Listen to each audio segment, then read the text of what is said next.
pre-order, and he was saying that 2 albums ago they sold 3 million copies around the world, and the last album they released 300,000, so you've had a 90% drop-off. And he's massively against download, illegal downloading. Do you have a standpoint on illegal downloading?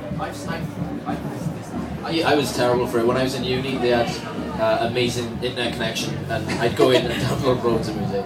But since we've come to the point where music is my job, and not only my job, the people who record bands, the people who put music out, the people who do everything behind the scenes, not just the band themselves, that I haven't downloaded anything illegally since then, really. I think a lot of people, they don't really kind of realise how like sort of serious, and I'm sure I didn't like 5 or 6 years ago, because I like Gavin says, like, I mean, when the internet and broadband connections sort of first started to be easy to kind of get hold of, and you could get one in your house or in your college or whatever, and then this music was just free, and from your point of view at the time, you were like, well, this music's free, and it's only the big record companies, and they're not going to notice if I just take a couple of records, no one's going to care, it's only 10 quid, but you know, it'll say that.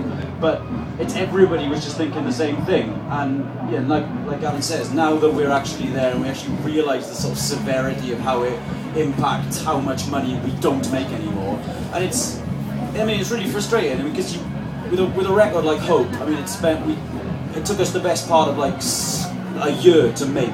We started writing it, we started writing together last May, finally recorded it in November, it got released in April of this year, and then, so that's, nearly an entire year of like, sort of build up and work on our part, and then someone can just steal it, and just go, I don't want to pay for that.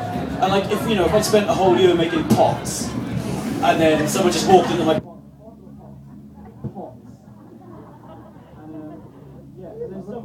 walked into my shop and stole them all, I'd be quite cross. And he's got a shop. Have you not been to my pottery shop? How many pots come in your head? You could have thought of anything. Pots. The shop's amazing, it's called Pottery. Let's move on. I was going to turn back to Reese again now. There's a cheer every time. Never had a mic before, mate. Bad idea. What would you say to people whose argument is that by downloading, people actually share the stuff and might actually then go and buy the records as a consequence? It's a good point. Well, when we started as a band, the internet was a great tool, like, illegal download, it probably helped a bit, but, you've got to realise the situation. If you keep downloading, these bands can't make records at the end of the day, so... That's not like a woe is me thing. That's not like, oh, please buy a record, because, we understand that not everybody will, and that's cool. Labels won't take that chance on bands anymore. They won't be like, oh, okay, we'll take a chance on you. They'll only sign bands that they know will make money. Which is why we did that pledge thing. Like, we did it, when we first got off at the pledge thing, we looked at it, and we just thought it was kind of like begging, I guess, and we all felt horrible about it. And then when we sat down with Pledge and they explained, that some of these people might think that we're a good band or we're their favourite band or whatever, and if you could go and meet your favourite band, like if when I was like 16, 17, 18, if you had told me I could meet Limp Bizkit, I would have made my parents sell their house, and I would have gone, if I don't meet Limp Bizkit, you're the worst parents, I'll kill myself, Mum, I'll kill myself. Please let me meet Limp Bizkit. So when this pledge thing came about and they explained it to me like that, all of us like that, we were all kind of like, okay, it makes more sense. And then we went, because with that money down, because we didn't see any of that money, and at the time we were paying ourselves on what we made on merch.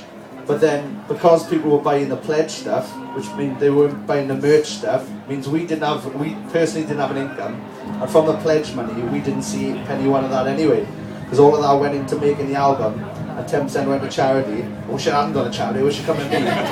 But it went charity. But it did go to charity. So all the money went into making the record Hope, and then we were lucky enough then, because we owned the record, we could go to different labels and be like, we got this album.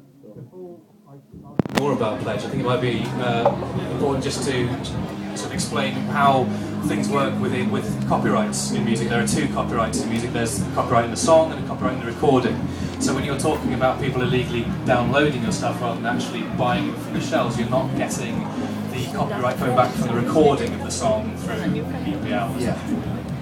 So you need, when you see your income drop off like that, to try and offset that loss through other means. By owning the recordings yourself, as you did through the pledge scheme to pay for recordings and then licensing back out again.